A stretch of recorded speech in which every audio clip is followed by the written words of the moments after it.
Transfer Alexander Isak ke Liverpool yang memecahkan rekor domestik Inggris mendarat bukan hanya sebagai perekrutan besar, melainkan juga sebagai kulminasi saga yang berlarut sepanjang musim panas. Kontroversi muncul karena Isak disebut-sebut menempuh jalur mogok main di pekan-pekan awal untuk memaksa kepindahan. Narasi ini menjadi bingkai utama diskusi para pengamat. Apakah fenomena player power sedang mencapai titik tak sehat? Ataukah ini sekedar konsekuensi logis dari pasar bakat yang hiperkompetitif? Michael Owen mengambil posisi yang relatif simpatik terhadap sang penyerang. Baginya, ambisi individu untuk melangkah ke jenjang yang lebih tinggi adalah sesuatu yang sulit disalahkan, terlebih jika klub peminat menawarkan prospek trofi dan lingkungan yang sesuai dengan puncak usia produktif sang pemain. Owen menilai konteks karir Isak penting. Ia melihat dorongan untuk pindah sebagai upaya memaksimalkan potensi, bukan sekedar pembangkangan. Nada Owen memberi nuansa bahwa Liverpool dengan komposisi baru di lini depan punya peluang membangun serangan yang lebih mematikan, sementara manajer tinggal mengelola dinamika kompetisi internal di ruang ganti. Sebaliknya, Alan Shearer memukul gong peringatan. Ia menyebut cara Isak memaksa transfer sebagai tampilan yang buruk bagi sepak bola bukan karena kualitas sang pemain, melainkan pesan buruk yang terpancar ketika kontrak dan komitmen terasa bisa dinegosiasi lewat tekanan publik dan aksi mogok. Di kacamata Shearer,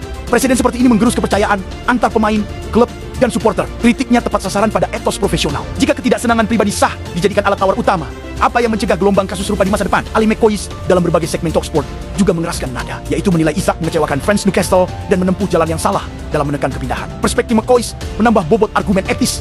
Bukan hanya klub yang dirugikan, tapi komunitas pendukung yang merasa dikhianati oleh idola yang baru saja mereka dukung musim lalu. Meski mengakui bahwa bursa modern syarat tarik-menarik kepentingan, McCoist menegaskan, cara mencapai tujuan sama pentingnya dengan tujuan itu sendiri. Jamie Carragher menawarkan bacaan yang lebih struktural. Ia mengaitkan saga Isak dengan tema player power yang, jika dibiarkan, bisa mengantar sepak bola ke hari yang menyedihkan.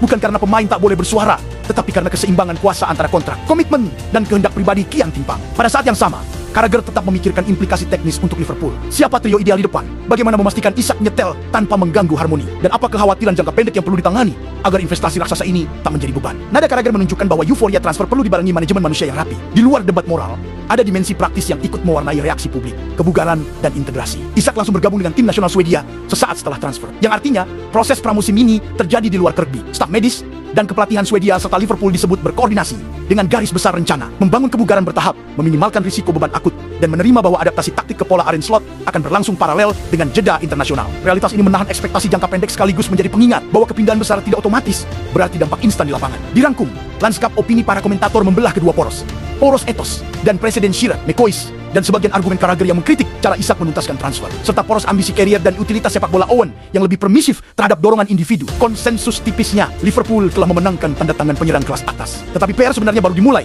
yakni menyalurkan ambisi pribadi ke dalam sistem kolektif tanpa menodai kultur kerja dan keterikatan emosional fans. Di era ketika nilai transfer memecahkan rekor dan narasi pemain kian dominan, cara klub mengelola manusia bukan hanya angka akan menentukan apakah kepindahan ini kelak dikenang sebagai mahakarya, strategi, atau sekadar episode gaduh dalam siklus bursa berikutnya.